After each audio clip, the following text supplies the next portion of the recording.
So eto na nga mga idol, Game 4 na ng Barangay Ginebra kontra sa koponan ng Blackwater Bossing. At dito nga po yung makikita natin mas matindi na or mas pinatindi ni Coach Tim Conor ng Barangay Ginebra. Ang kanilang first 5 lineup which is nakita naman natin nung Game 3 talagang naging effective. So hindi na po yun babaguhin ni Coach Tim Con at magiging consistent talaga ang kanyang first 5 lineup. So makikita natin ano nga ba yung mga adjustment na kinakailangan para masigurado ma-make sure nga po ng Barangay Ginebra na mananalo sila dito sa kanilang Game 4 kontra sa Blackwater Bossing, no? So dapat palakasin po ng Ginebra palalo ang kanilang depensa, maiiwasan ng mga turnover at mga error which is nangyayari nga po minsan madalas, no, sa second half, third at fourth quarter ng game kapag ka napapagod na ang mga player. So kahit po pinagsabay nga ni Coach Tim Con etong dalawang big man nila, no, si Maverick Ahanmisi ay talagang makakasama dyan. Pero ito sinasabi natin na dalawang big man na pinagsabay nga,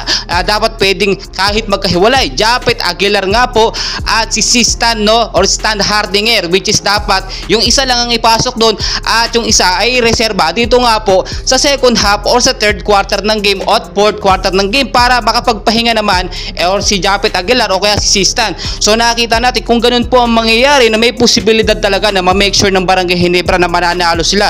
Pero alam naman natin na ang Blackwater Bossing ay hindi rin nagpapatalo, no?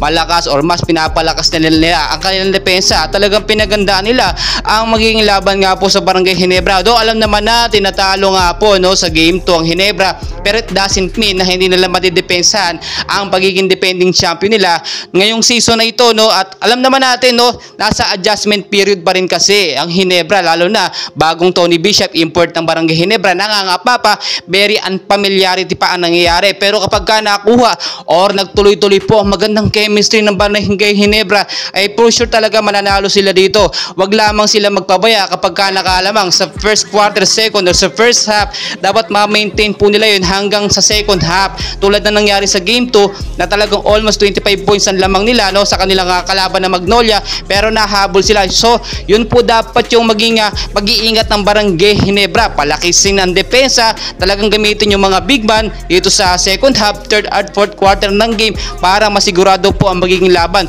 So kung sino man po manalo dito, no, ay talagang aangat nga po ang standings and hopefully talaga manalo ang ating Barangay Ginebra team na patuloy nating sinusuportahan kahit wala pong Justin Brownlee. So far so good naman, maganda naman yung naging resulta. Habang tumatagal po yung laban ay nakukuha nga po ng Barangay Ginebra ang kanilang chemistry and sana'y magtuloy-tuloy ito. So aabangan po talaga natin yung mga big adjustment nga po na gagawin ni Coach Tim Conin. For sure napakaraming pasabog po ng Barangay Ginebra na dapat nating asahan sa Game 4 na to, no. Tutukan po nating mabuti at talagang i-update ko kayo sa mga susunod na kaganapan. And for sure maraming pasabog, puro star player ba naman ang kasama sa first wave ng Barangay Ginebra. Sino ba naman ang hindi mag-aabang dahil sa Barangay Ginebra laging may mga bagong pakulo, no, or mga adjustment, big adjustment. Ito nga po si Coach Tim Con, which is alam naman natin sanay na sa ganay po sa mga ganitong laban. And for sure hindi sa masasayang o sulit talagang ating pagsuporta sa Barangay Ginebra. So patuloy ko kayong i-update and please huwag niyo kalimutan mag-like and subscribe para updated kayo sa ating Barangay Ginebra updates, no, sa kanilang Game 4. Maraming